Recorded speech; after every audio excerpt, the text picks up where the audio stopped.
तो अक्सर आपने देखा होगा ना कि जो छोटे बच्चे होते हैं, जैसे ही सर्दी खांसी जुकाम होती है, कान में दर्द होना शुरू हो जाता है। एंड ये चीज़ आपने अपने बचपन में बेहतर तरीके से फील किया होगा कि जैसे ही सर्दी खांसी जुकाम होती थी, कान में दर्द होना शुरू हो जाता था। एंड बचपन में ना कान में दर्द ज़्यादा होता था एज कम्पेयर टू जैसे जैसे हम बड़े होते जाते हैं। तो इसी टॉपिक के बारे में हम बात करेंगे। नमस्ते, मैं डॉक्टर श्वेता सिंह। स्वागत है आप सभी का हमारे यूट्यूब चैनल डॉक्टर साथी में। तो एक चीज़ आपको भी सोच कर लग रहा होगा ना कि सर्दी खांसी जुकाम होता था तो उसकी वजह से कान में दर्द क्यों होना शुरू हो जाता था। तो इन सब के बारे में अभी हम बात करेंगे इस वीडियो में। इससे पहले अगर आप हमारे चैनल पर नए हैं तो चैनल को लाइक कर दीजिए, शेयर कर दीजिए और सब्सक्राइब कर लीजिए। तो चलिए बात करते हैं कि ऐसा क्या होता है कि सर्दी खांसी जुकाम होता है जिसकी वजह से कान में दर्द होना शुरू हो जाता है। तो इसे कहा जाता है ESOM, acute suppurative otitis media, middle ear का इन्फेक्शन। तो अब एक चीज़ तो माइंड में आ रही होगी कि अगर मिडल ईयर का इन्फेक्शन है तो नोज से इसका क्या रिलेशन है। तो थोड़ी सी मैं आपको बता देती हूँ मिडल ईयर एंड नोज के बारे में। तो जो हमारा ईयर होता है ना, उसके 3 पार्ट होते हैं, external ear, middle ear and internal ear.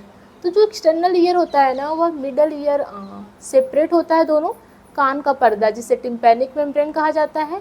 And जो मिडल ईयर होता है ना, वह नोज से कनेक्टेड होता है, नोज एंड गले से एक ट्यूब होती है जिसे कहा जाता है यूस्टेचियन ट्यूब।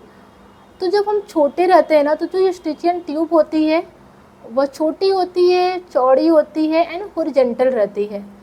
तो अगर जब हम छोटे रहते हैं, बार बार सर्दी खांसी जुकाम होता है, या फिर साइनोसाइटिस की दिक्कत है, या फिर राइनाइटिस की दिक्कत है, या फिर टॉन्सिलाइटिस, बार बार गले में इन्फेक्शन हो रहा है, तो उसकी वजह से। एंड मैंने बताया कि जो हमारी यूस्टेचियन ट्यूब होती है, जब हम छोटे रहते हैं तो छोटी होती है, चौड़ी होती है, हॉरिजॉन्टल रहती है।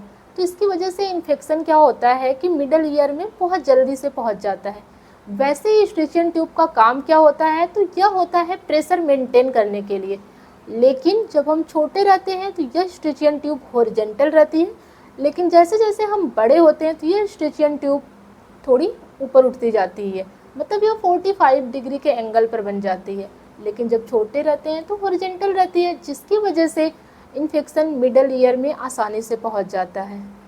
एंड जब यह मिडल ईयर में इन्फेक्शन चला जाता है तो वहाँ पर इन्फ्लामेशन होता है, पस का फॉर्मेशन हो जाता है, एंड जिसकी वजह से बच्चे के कान में दर्द होना शुरू हो जाता है। एंड बच्चा कभी कभी आप देखते होंगे कि बच्चा सो रहा है, अचानक से उठकर रोने लगता है एंड कान को पकड़कर खींचता है। एंड क्योंकि उसको कान में दर्द हो रहा है, वह चीज़ों को बता नहीं सकता, तो फिर वह कान पकड़कर रोता है। तो जिसकी वजह से आपको समझना है कि सर्दी खांसी जुकाम हुई है, शायद यह इन्फेक्शन मिडल ईयर तक पहुंच गया एंड उसकी वजह से बच्चा रो रहा है एंड पेन हो रहा है। तो अगर आपके आसपास कोई भी डॉक्टर हैं तो वहाँ जा सकते हैं एंड उन्हें दिखाकर आप ट्रीटमेंट ले सकते हैं, या फिर आप नजल डिकंजेस्टेंट ड्रॉप का यूज कर सकते हैं। क्योंकि आपको कान में दर्द तो हो रहा है, लेकिन आपको जो काम करना है वह करना है नाक पे। एंड आप वहाँ पर नज़ल डिकंजेस्टेंट कोई भी ड्रॉप है नज़ल डिकंजेस्टेंट तो वह यूज कर सकते हैं, या फिर ओरल नज़ल डिकंजेस्टेंट का यूज कर सकते हैं। एंड कोई भी एनाल्जेसिक या एंटीबायोटिक ड्रग्स एंड पैरासीटामोल का भी यूज कर सकते हैं, एंड कोई भी एंटीबायोटिक्स का यूज कर सकते हैं।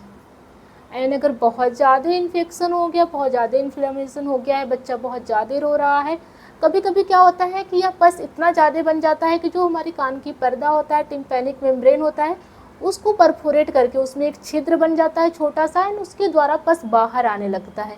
एंड आप बच्चे को कान में देखते होंगे तो लग रहा होगा कोई पस निकल रहा है, कुछ मिल्की टाइप का, इस टाइप का डिस्चार्ज निकल रहा है। तो वह क्या हुआ है कि वहाँ पर जो आपका कान का पर्दा है उसमें परफोरेशन हो गया एंड बच्चा उस टाइम पे थोड़ा बेटर फील करता है, उसको कान में दर्द कम होता है। लेकिन बच्चे भी छोटे हैं तो फिर आप कान के पर्दे का परफोरेट होने की अवॉइड करें, एंड बच्चा अगर रो रहा है तो आप अपने आसपास किसी डॉक्टर को जाकर दिखाएं। एंड कभी कभी क्या होता है कि जब मदर बेबी को फीड कराती हैं, वह सही से पोजीशन में नहीं लेती हैं, हॉरिजॉन्टल पोजीशन में लेती हैं, एंड तो क्या होता है कि मिल्क कभी कभी मिडल ईयर में चला जाता है, उसकी वजह से भी वहाँ पर इन्फ्लामेशन हो जाता है। तो एंड जब भी आप बेबी को फीड कराएं, उसका जो सिर वाला पोर्शन है थोड़ा सा ऊपर रखें, जिससे कि जो मिल्क बेबी सक कर रहा है वह ऊपर मिडल ईयर तक नहीं पहुंच पाए। एंड